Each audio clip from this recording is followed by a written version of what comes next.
નમસ્કાર. Dholka education society સંચાલિત શ્રી શિવશાસ્ત્રી અધ્યાપન મંદિરમાં હું મહંત ગીતાબેનજી સર્વ તાલીમાર્થી બહેનોને આવકારું છું.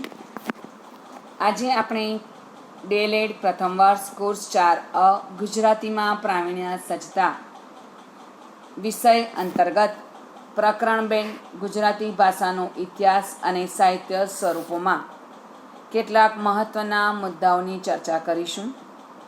પ્રકરણ 2 અંતર્ગત તમે નીચે મુજબ સ્લાઇડમાં બધા મુદ્દાઓ જોઈ શકો છો. તાલીમાર્થી બહેનો, આપણે જોઈએ કે આ પ્રકરણની અંદર આપણે કેટલા મુદ્દાઓ સમાવિષ્ટ છે. 2.1 પ્રસ્તાવના, ત્યારબાદ 2.2 હેતુઓ, 2.3 ભાષાનો વિકાસ, 2.3.1 ગુજરાતી અને સંસ્કૃતનો સંબંધ, 2.3.2 જૂની ગુજરાતીથી અર્વાચીન ગુજરાતી સુધીની વિકાસ યાત્રા, 2.3.3 પ્રાચીન સાહિત્ય અને તેની વિશેષતાઓ અને અસરો, 2.3.4 મધ્યકાલીન સાહિત્ય તેની વિશેષતાઓ અને અસરો, 2.3.5 અર્વાચીન સાહિત્ય તેની વિશેષતાઓ અને અસરો, 2.3.6 સાંપ્રત સાહિત્યકારો, 2.3.7 ગુજરાતી સાહિત્ય સ્વરૂપો, 2.3.8 ગુજરાતી સાહિત્યના પદ્ય સ્વરૂપો અને 2.3.9 ગુજરાતી સાહિત્યના ગદ્ય સ્વરૂપો. આમ પ્રસ્તુત પ્રકરણમાં નીચે મુજબના મુદ્દાઓ સમાવિષ્ટ છે. તાલીમાર્થી બહેનો, આજના આ તાસમાં આપણે ભાષાનો વિકાસ કઈ રીતે થયો, ગુજરાતી અને સંસ્કૃતને શું સંબંધ છે, જૂની ગુજરાતીથી અર્વાચીન ગુજરાતી સુધીની વિકાસ યાત્રા કઈ રીતે થઈ, તેમજ પ્રાચીન સાહિત્ય અને મધ્યકાલીન સાહિત્યની શી વિશેષતાઓ છે અને તેની સમાજ જીવન પર શી અસરો હતી. પ્રસ્તુત સાહિત્યની રચનામાં આ સમયગાળા અંતર્ગત શી અસરો ઝીલાય છે તેની આપણે અભ્યાસ આ વિડીયોમાં કરવાના છીએ, આજના આ તાસમાં કરવાના છીએ. તો આવો તાલીમાર્થી બહેનો, આપણે તેની સમજ મેળવીએ. પ્રસ્તુત પ્રકરણમાં ભાષાના ઉદ્ગમથી તેના વિકાસ યાત્રા, વિકાસની ગાથા, પ્રાચીન ગુજરાતી, મધ્યકાલીન ગુજરાતી અને અર્વાચીન ગુજરાતી સાહિત્યની વિશેષતાઓ અને તેની સમાજ જીવન પર અસર વિશેની જાણકારી આપવાનો પ્રયત્ન થયો છે. ગુજરાતી સાહિત્યની વિકાસ યાત્રામાં સંસ્કૃત, પ્રાકૃત, અપભ્રંશ અને પ્રાદેશિક ગુજરાતી ભાષા તથા તેના શબ્દની વ્યુત્પત્તિ જાણે અને એ દ્વારા ગુજરાતી ભાષાના વિકાસની પ્રશિક્ષણાર્થીઓની જાણકારી પ્રાપ્ત થાય તે હેતુ અહીંયા રહેલો છે. તો તાલીમાર્થી બહેનો, આ પ્રકરણની અંદર પ્રાચીન ગુજરાતીથી માંડીને અર્વાચીન ગુજરાતી ભાષા સાહિત્ય સ્વરૂપમાં કયા ફેરફારો થયા, તેનો કઈ રીતે વિકાસ થયો, તો એ અંતર્ગત કેટલીક માહિતી આપવામાં આવી છે. તો આવો તાલીમાર્થી બહેનો, આપણે તેની સમજ કેળવીએ. સૌપ્રથમ આપણે જોઈશું કે ભાષાનો વિકાસ. આપણે સૌ જાણીએ છીએ કે ભાષા એ મનુષ્યને ઈશ્વર તરફથી મળેલ એક અણમોલ ભેટ છે. શરૂઆતમાં મનુષ્યે પોતાના ભાવો, લાગણીઓ અને ઈચ્છાઓ વ્યક્ત કરવા માટે કેટલાક ધ્વનિઓનું ઉચ્ચારણ કર્યું હશે. આ ધ્વનિ સંકેતો શરૂઆતમાં અસ્પષ્ટ ઉદ્ગારો, માનવીની ઉર્મિઓ કે ભાવોને વ્યક્ત કરતા હશે. આ ધ્વનિ ઉદ્ગારોમાં અન્ય પ્રાણીઓના અવાજનું અનુકરણ કરતા મૂળભૂત વૃત્તિને વશ થઈને વાણીનો ઉચ્ચાર શરૂ થયો હશે. અભિવ્યક્તિ માટે ઈશારા, હાવભાવ, ચેષ્ટાઓ જેવા માધ્યમો મર્યાદિત હશે અને એટલે જ શબ્દમાં સંકેત મૂકીને વ્યવહાર સરળ બનાવાયો હશે. શબ્દ પ્રયોગ પછી એકાક્ષરી ટૂંકા વાક્યનો પ્રયોગ વિકસ્યા અને દરેક ભાષાએ પોતાની જરૂરિયાત મુજબ પોતાની આગવી ધ્વનિ વ્યવસ્થા ઊભી કરી. આમ છતાં માનવીની આ ભાષા વિકસિત બની છે, તેમ છતાં આજે પણ કેટલાક ધ્વનિ સંકેતો આદિકાળથી આજે પણ વપરાય છે. જેમ કે પશુઓને હંકારવા થતા ડચકારા, દર્દથી કણસતા માણસના ઊંકારા, લજ્જા કે ભય પામતા નીકળતો શિષ્કારો. આજે પણ આવા ઉદ્ગારો પ્રચલિત છે. સહારાના રણપ્રદેશમાં રહેતી કે ટુંડ્ર પ્રદેશમાં રહેતી એસ્કિમો પ્રજા સીમિત ધ્વનિ સંકેતો અને ભાષા વ્યવહારોનો ઉપયોગ કરે છે. તેનાથી ઉલટું આજના નગરોમાં રહેતી માનવ વસાહતો ઘણા ધ્વનિ વ્યવહારો અને શબ્દ વાક્યનો ઉપયોગ કરે છે. શરૂઆતમાં મનુષ્ય શ્રમ અને સમૂહમાં શિકાર કે અન્ય ટોળી પર મેળવેલ વિજય માટે ટોળાબંધ ભેગો થયો હશે અને માનવ સમુદાય આનંદની અભિવ્યક્તિની કિકિયારીઓ દ્વારા પછી ગાન અને નૃત્ય આનો આશ્રય લીધો હશે અને આ રીતે કંઠસ્થ સાહિત્ય મુખોપમુખ પરંપરા બંધાઈ હશે. આજથી 4-5 હજાર વર્ષ પૂર્વે આર્યવ્રતના ઋષિઓ મંત્રદ્રષ્ટાઓ અને પ્રકૃતિના તત્વોની પૂજા કે સ્તવન કરતા ઉદ્ગારો કાઢ્યા. આ પ્રારંભિક સાહિત્ય વૈદિક સાહિત્ય બન્યું અને વેદો રચાયા. વેદોના શ્રુતિવચનો સ્તવનો કે પ્રાર્થનાએ વૈદિક સાહિત્ય સ્વરૂપનું સ્થાન લીધું. શરૂઆતમાં મનુષ્યે જે ધ્વનિ સંકેતો વિકસ્યા તેને વૃક્ષના થડ પર કે ગુફાની દિવાલો પર પોતાના ભાવો અને ઈચ્છાઓ કે વ્યવહારોને વ્યક્ત કરતા ચિત્રલિપિમાંથી મૂળાક્ષરો શબ્દો અને વાક્યોને અક્ષરદેહ આપ્યો. ધ્વનિ સંકેતોનું લિપિ સંકેતોમાં આલેખન થવા લાગ્યું અને કંઠસ્થ સાહિત્ય પણ લિપિબદ્ધ બન્યું. શરૂઆતમાં મનુષ્યે પોતાના લિપિબદ્ધ સાહિત્યને ભોજપત્રો માટીની તકતીઓ ચામડાને કે ઝાડની છાલ પર ફલક બનાવીને લિપિ લખતા શીખ્યો. કાળક્રમે પેપીરસની છાલમાંથી પેપર એટલે કે કાગળ અને મુદ્રણ યંત્રો શોધાયા અને આ રીતે સાહિત્ય ગ્રંથસ્થ થયું અને તેની વિકાસ યાત્રા શરૂ થઈ ગઈ.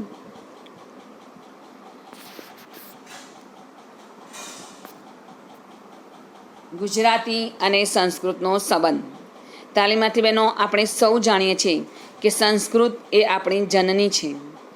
ભારતીય ઉપખંડમાં એટલે કે વૈદિક સંસ્કૃત ભાષા પ્રચલિત બની. વેદો ઉપનિષદો અને રામાયણ મહાભારત જેવા મહાકાવ્યો રચાયા. આ વૈદિક સંસ્કૃત ભાષા કાળક્રમે સ્થાનિક લોકો દ્વારા પ્રાકૃત અને અપભ્રંશ બની. પ્રાદેશિક ભાષા બોલીઓએ વ્યવહારમાં સ્થાન લીધું અને એ રીતે ગુર્જર પ્રાંતમાં બોલાતી ભાષા ગુર્જર મારું ગુર્જર કે ગુજરાતી ભાષા બની, જેનો વિકાસક્રમ સંસ્કૃત, પ્રાકૃત, અપભ્રંશ અને પ્રાદેશિક ગુજરાતી. આ વિકાસક્રમ ગુજરાતી ભાષાની શબ્દોની વ્યુત્પત્તિ જોતા જણાશે. સંસ્કૃત શબ્દો પ્રાકૃત અને અપભ્રંશમાં ફેરફાર થઈ ગુજરાતી ભાષામાં સ્થાન પામ્યા. તાલીમાર્થી બહેનો, તમે નીચે સ્લાઇડમાં ઉદાહરણ જોઈ શકો છો કે સંસ્કૃત ભાષામાંથી કઈ રીતે શબ્દો ઉતરી આવ્યા હશે અને મૂળ ગુજરાતીની અંદર તે સ્થાન પામ્યા હશે. અહીંયા તમે નીચે સ્લાઇડમાં જોઈ શકો છો સંસ્કૃત, પ્રાકૃત, અપભ્રંશ અને ગુજરાતીના કેટલાક શબ્દોના ઉદાહરણ આપેલા છે. પ્રથમ ઉદાહરણ છે હસ્ત, ત્યારબાદ છે પ્રાકૃતમાં હથ્થવ અને અપભ્રંશ પામીને હથ્થવ તે થયું અને ગુજરાતીમાં મૂળ શબ્દ આવ્યો હાથ. તે જ રીતે સ્વસ્તિક, સથી ઔ, અપભ્રંશમાં સથ્યું અને ગુજરાતીમાં સાથીઓ શબ્દ સ્થાન પામ્યું. તો આ રીતે આપણી સંસ્કૃત ભાષામાંથી ગુજરાતીમાં કેટલાક શબ્દો સ્થાન પામ્યા તેની સમજ આપીને ગુજરાતી અને સંસ્કૃતને શું સંબંધ છે તેની સમજ આપવાનો અત્રેના મુદ્દામાં પ્રયાસ થયો.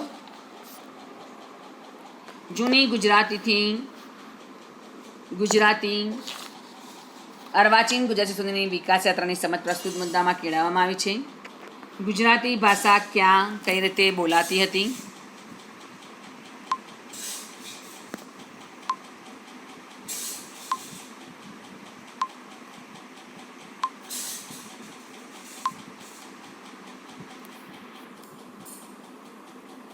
તાલીમાર્થી બહેનો, અહીંયા તમે જોઈ શકો છો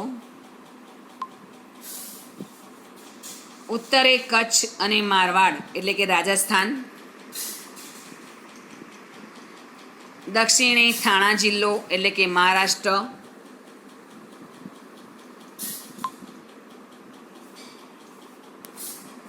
પૂર્વમાં ખાનદેશ, માળવા અને મધ્યપ્રદેશ અને પશ્ચિમમાં અરબી સમુદ્રની વચ્ચેના પ્રદેશમાં બોલાતી ભાષા એ ગુજરાતી ભાષા તરીકે ઓળખાય. ફરી એકવાર, ઉત્તરે કચ્છ અને મારવાડ એટલે કે રાજસ્થાન, દક્ષિણે થાણા જિલ્લો એટલે કે મહારાષ્ટ્ર અને પૂર્વમાં ખાનદેશ માળવા એટલે કે મધ્યપ્રદેશ અને પશ્ચિમમાં અરબી સમુદ્રની વચ્ચેના પ્રદેશમાં બોલાતી ભાષા એ ગુજરાતી ભાષા તરીકે પ્રચલિત બની. કવિ પ્રેમાનંદે પોતાની કૃતિ દસમ સ્કંદ અધ્યાય 16 કડવું 54માં ગુજરાતી એવો શબ્દ પ્રયોગ ભાષાના સંદર્ભમાં સૌપ્રથમ કરેલો જોવા મળે છે. પ્રસ્તુત પંક્તિમાં તેનો ઉલ્લેખ થયો છે. હૃદય ઉપરની મારે અભિલાષા, બાંધું નાગ દમણ ગુજરાતી ભાષા. ગુજરાત એ ગુર્જર રાષ્ટ્ર, ગુર્જરોનો પ્રદેશ. એ રીતે ઈસવીસનના 8મા સૈકાથી 14મા સૈકા સુધી ઓળખાતો રહ્યો છે.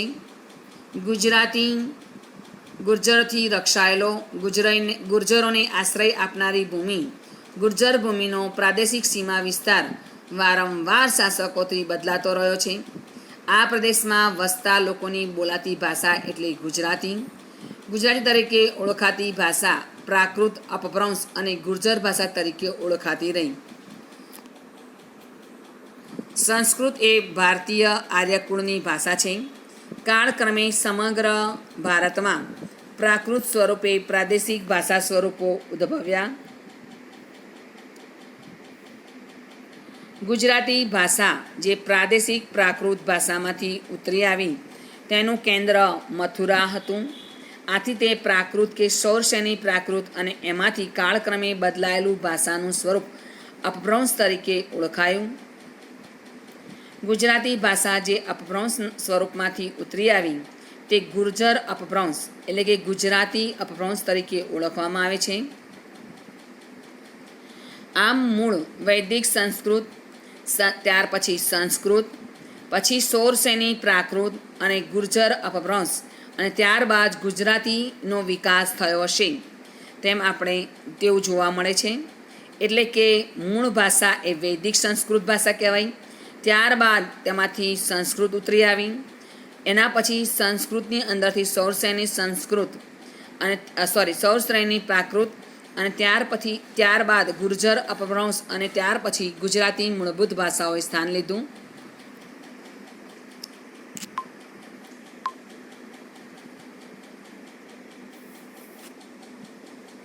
આમ ગુજરાતી ભાષાનો અપભ્રંશ સાથેનો સીધો સંબંધ છેક સિદ્ધરાજ સોલંકીના રાજ્ય શાસન સુધી પ્રયોજતો જોવા મળે છે. કલિકાલ સર્વજ્ઞ હેમચંદ્રાચાર્યએ રચેલા પ્રાકૃત વ્યાકરણ ગ્રંથ સિદ્ધહેમ શબ્દાનુશાસનમાં અપભ્રંશ દુહાઓ આપ્યા છે. તે સંસ્કૃતથી અને પ્રાકૃતથી અલગ એવી અપભ્રંશ ભાષામાં જોવા મળે છે. તો તાલીમાર્થી બહેનો, અહીંયા તમે ભાષાનો વિકાસ કઈ રીતે થયો, ગુજરાતી અને સુસંસ્કૃતને શું સંબંધ છે, જૂની ગુજરાતીથી અર્વાચીન ગુજરાતી સુધીની વિકાસ યાત્રા કઈ રીતે હતી તેની સમજ કેળવી. હવે આપણે આ ગુજરાતી ભાષા સાહિત્યને તેના સમયગાળાની દ્રષ્ટિએ તેના કેટલા વિભાગો પડ્યા તેની સમજ કેળવી. ઈસવીસન 600થી ઈસવીસન 1250ની વચ્ચે જે પણ ગુજરાતી ભાષા સાહિત્ય રચાયું તેને પ્રાચીન ગુજરાતી કહેવામાં આવી. ઈસવીસન 1250થી 1852 સુધી જે પણ કંઈ સાહિત્ય ગુજરાતી ભાષા સાહિત્ય રચાયું તેને મધ્યકાલીન ગુજરાતી સાહિત્ય કહેવામાં આવ્યું. ઈસવીસન 1852થી આજ દિન સુધી જે સાહિત્ય રચાયું અને રચાતું રહ્યું અને રચાય છે તેને અર્વાચીન ગુજરાતી ભાષા સાહિત્ય કહેવામાં આવે છે. તો તાલીમાર્થી બહેનો, આપણે પ્રાચીન ગુજરાતી વિશેની માહિતી મેળવીએ. પ્રાચીન સાહિત્ય ગુજરાતી ભાષામાં મધ્યકાલીન સાહિત્ય પૂર્વે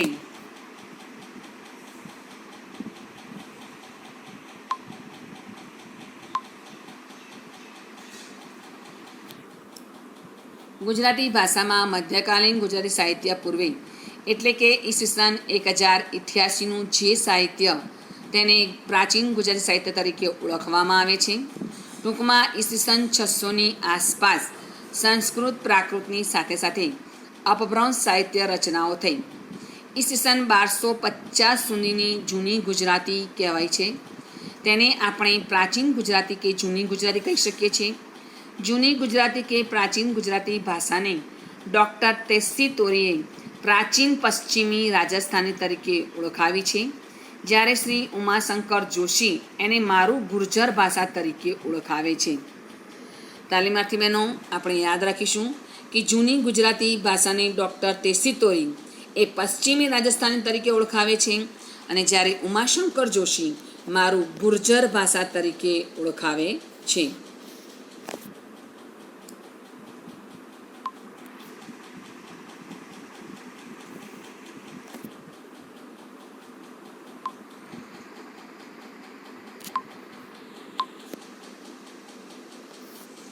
ત્યારબાદ પ્રાચીન ગુજરાતી સાહિત્યની એકમાત્ર કૃતિ 1185માં રચાયેલી જૈન મુનિ શાલિભદ્ર શૂરીની ભરતેશ્વર બાહુબલી રાસ છે. ફરી યાદ રાખીશું કે પ્રાચીન ગુજરાતી સાહિત્યની એકમાત્ર કૃતિ આપણને કઈ પ્રાપ્ત થઈ છે, તો ઈસવીસન 1185માં રચાયેલી જૈન મુનિ શાલિભદ્ર શૂરીની ભરતેશ્વર બાહુબલી રાસ છે. પ્રાચીન સાહિત્ય જે પણ કંઈ રચાયું તેની શું વિશેષતાઓ હતી તે જાણવાનો આપણે પ્રયત્ન કરીએ. પ્રાચીન સાહિત્ય મોટા ભાગે હસ્તલિખિત પ્રતોમાંથી હોવાથી અપ્રાપ્ય હોઈ શકે.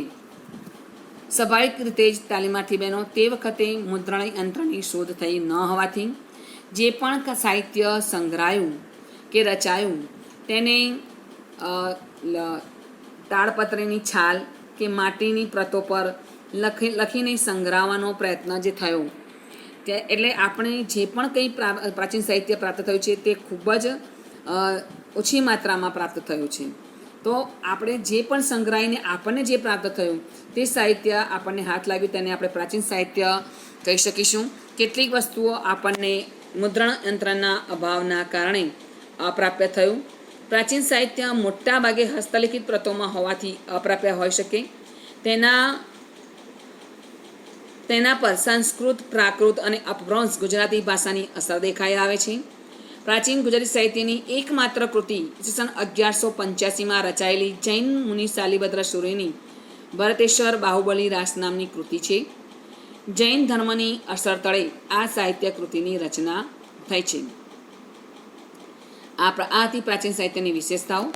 પ્રાચીન સાહિત્ય જે પણ રચાયું તેની સમાજ જીવન પર શી અસર પડી અને સમાજ જીવનનું કયું પ્રતિબિંબ પ્રાચીન સાહિત્યમાં ઝીલાયું છે તેની આપણે ચર્ચા કરીએ. પ્રાચીન સાહિત્યની અસરો. પ્રાચીન સાહિત્યની અસર. ગુજરાતી પ્રાચીન સાહિત્ય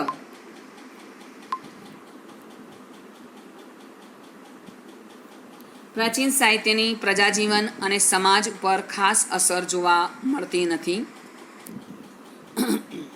તે હસ્તલિખિત પ્રતોમાં જૈન મુનિઓ દ્વારા સચવાતો ગ્રંથ છે.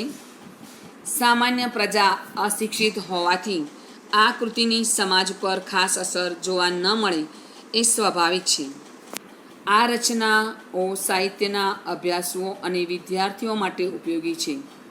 તાલીમાર્થી બહેનો, સામાન્ય રીતે પ્રાચીન સમયમાં મોટાભાગની પ્રજા જ્યારે અશિક્ષિત હતી ત્યારે જે પણ કંઈ સાહિત્ય રચાયું તે સામાન્ય પ્રજામાં ખૂબ જ અપ્રચલિત બન્યું. તેની ખાસ અસર તેમના પર જોવા મળતી નથી. પરિણામે જે પણ પ્રાચીન સાહિત્ય રચાયું તે ખૂબ જ લિમિટેડમાં તેની રચના થઈ અને એ જ પ્રમાણે તેની અસર સમાજ જીવન પર ઝીલાતી જોવા મળી છે. તો આ હતી પ્રાચીન સાહિત્યની વિશેષતાઓ અને તેની પ્રાચીન સાહિત્યની સમાજ જીવન પર અસર. પ્રાચીન ગુજરાતી સાહિત્યનો સમયગાળો જણાવો. ડૉક્ટર ટેસ્સી તોરીએ પ્રાચીન ગુજરાતી ભાષાને કયું નામ આપ્યું છે? શ્રી ઉમાશંકર જોશી પ્રાચીન ગુજરાતી ભાષાને કયા નામથી ઓળખાવે છે? અને પ્રાચીન ગુજરાતી સાહિત્યની એકમાત્ર કૃતિ કઈ છે? આ પ્રશ્નો પ્રાચીન સાહિત્ય સમય અંતર્ગત તમે ધ્યાનમાં રાખશો અને તેના જવાબો મેળવવાનો પ્રયત્ન કરશો. ત્યારબાદ છે મધ્યકાલીન સાહિત્ય, તેની વિશેષતાઓ અને અસરો. મધ્યકાલીન સાહિત્ય.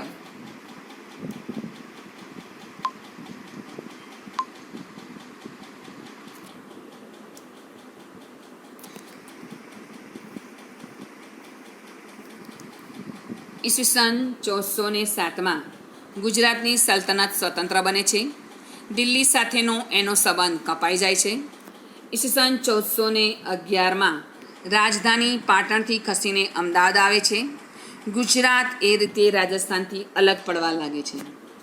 રાજપૂત રાજ્યો દિલ્હીની નિકટ આવતા જાય છે અને એના પર એ પ્રાંતનો ભાષાકીય પ્રભાવ જોવા મળે છે. ઈસવીસન 1456માં રચાયેલા કાન્હડદેવ પ્રબંધમાં ગુજરાતી રાજસ્થાની ભાષાની મિશ્ર અસરો જોવા મળે છે. નરસિંહ, મીરાબાઈ અને ભાલણ જેવા સંત કવિઓની રચનાઓમાં પણ આ સમયમાં આપણને પ્રાપ્ત થાય છે. તેમાં ક્યાંક ક્યાંક રાજસ્થાની ગુજરાતી અસર જોવા મળે છે. 17માં સૈકાથી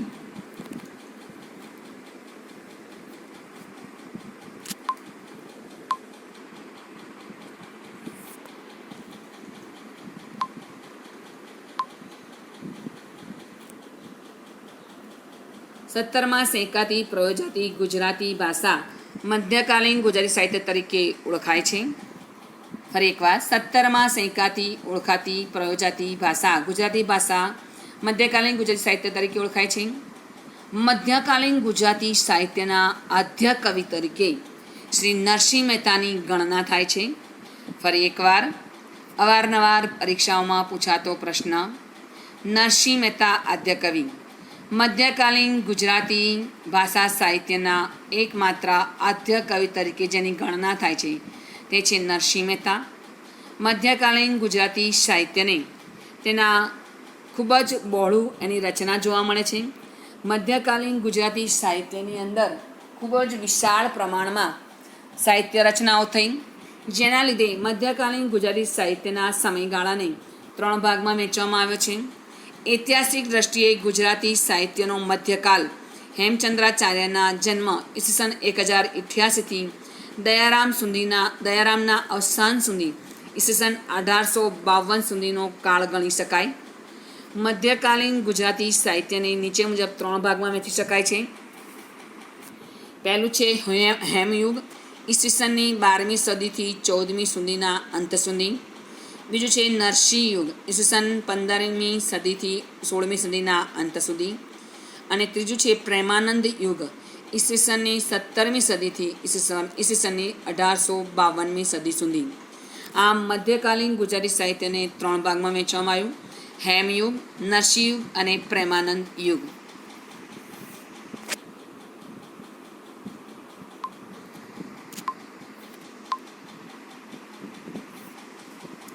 મધ્યકાલીન ગુજરાતી સાહિત્યની વિશેષતાઓ.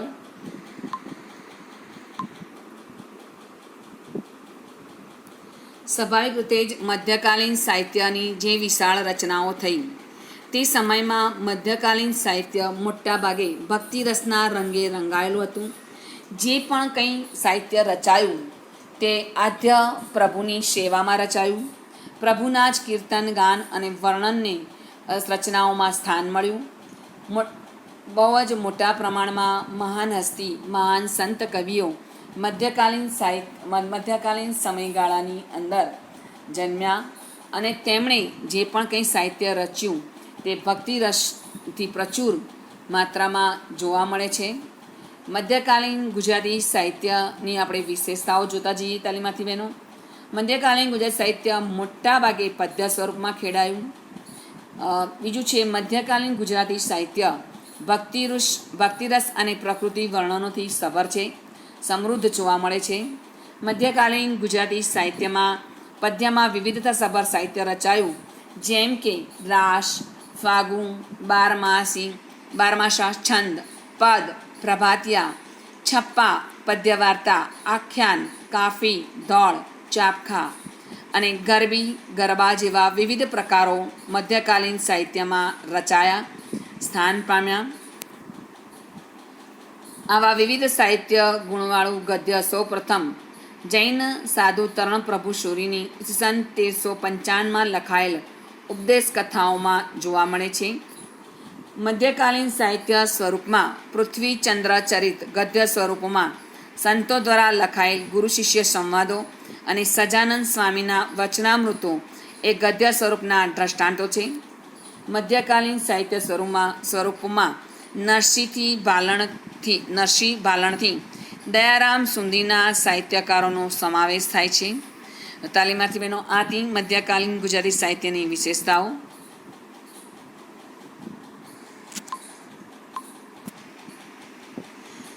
હવે આપણે મધ્યકાલીન ગુજરાતી સાહિત્યની સમાજ જીવન પર શી અસરો જોવા મળે છે તેની વાત કરીશું.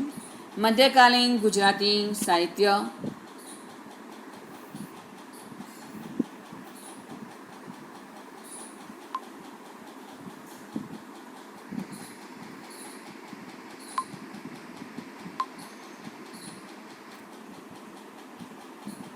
મધ્યકાલીન ગુજરાતી સાહિત્યની પદ્ય રચનાઓ મોટાભાગે જ્ઞાન, વૈરાગ્ય અને ભક્તિના રંગે રંગાયેલી જોવા મળે છે. કૃષ્ણ પ્રેમ વિરહના કાવ્યો કૃષ્ણ અને ગોપિકે રાધાને કેન્દ્રમાં રાખીને રચાયા. આખ્યાન કાવ્યો દીર્ઘ સ્વરૂપે અધર્મનો નાશ અને ધર્મનો જય દ્વારા પ્રજામાં નીતિ, ધર્મ અને સેવાના ગુણો પ્રતિબિંબિત કરે છે. વિદેશી હુમલાખોરો અને આક્રમણો સામે અંધાધૂંધીમાં પ્રજાને ધર્મ જાળવવા અને ટકાવી રાખવા માટે વીરરસના કાવ્યો, આખ્યાનો નવજાગૃતિનું કામ કરતા જોવા મળે છે. ગામડાઓમાં વસતા અશિક્ષિત અને સમપ્રધાન સમાજમાં આખ્યાન કથાઓ, પદ્ય વાર્તાઓ જ્ઞાન સાથે મનોરંજનનું કાર્ય કરે છે. તાલીમાર્થી બહેનો, આમ મધ્યકાલીન ભાષા સાહિત્ય જે પણ કંઈ રચાયું તેનું જ્યારે સામાન્ય પ્રજાજીવનમાં પ્રતિબિંબ પડે છે ત્યારે તેની શી અસરો જોવા મળે છે તે અહીંયા આપણે જોયું કે મધ્યકાલીન ગુજરાત સાહિત્ય મોટાભાગે ભક્તિરસના રંગે રંગાયેલું. મોટાભાગે જે સાહિત્ય રચાયું તે કૃષ્ણ પ્રેમ વિરહના કે શૃંગારના કાવ્યોના આધીન રચાયું. આખ્યાન કાવ્યો અને પદ્ય વાર્તાઓ દ્વારા મનોરંજન, પ્રજાજીવન સુધી જાગૃતિ ફેલાવવાનો, ધર્મ જાગૃતિ ફેલાવવાનો અને મનોરંજનનું કાર્ય કરતા સાહિત્ય જોવા મળે છે. આમ મધ્યકાલીન ગુજરાતી સાહિત્ય મોટાભાગે સંતો અને મહાસંતો દ્વારા ભક્તિથી તરબોળ જોવા મળે છે. તાલીમાર્થી બહેનો, આમ આજના તાસમાં આપણે ફરી એકવાર જોઈ જઈએ કે આજે આપણે શું શીખ્યા છીએ.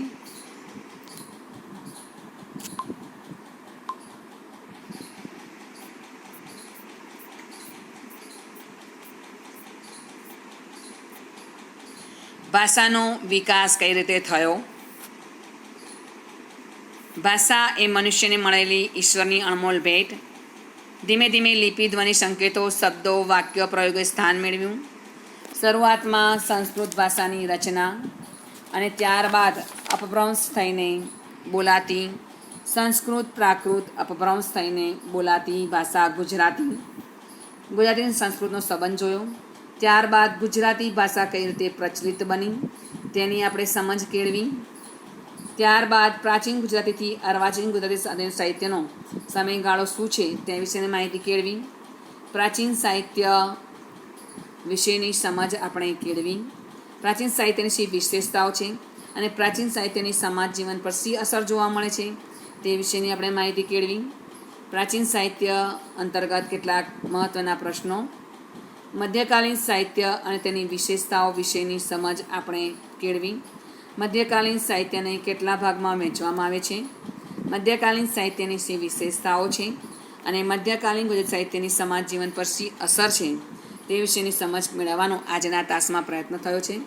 તાલીમાર્થી બહેનો, પ્રથમ સત્રાંત પરીક્ષાને અનુલક્ષીને આપણે આ અભ્યાસક્રમ અહીંયા પૂર્ણ કરીએ છીએ. ફરી બીજા મહત્ત્વના મુદ્દાઓની ચર્ચા આપણે અવશ્ય કરીશું, પણ પ્રથમ સત્રાંત પરીક્ષામાં તમારો અહીંયા સુધીના મુદ્દાઓનો અભ્યાસક્રમ આપણે પૂર્ણ કરીએ છીએ. Wish you best of luck. ફરી મળીશું.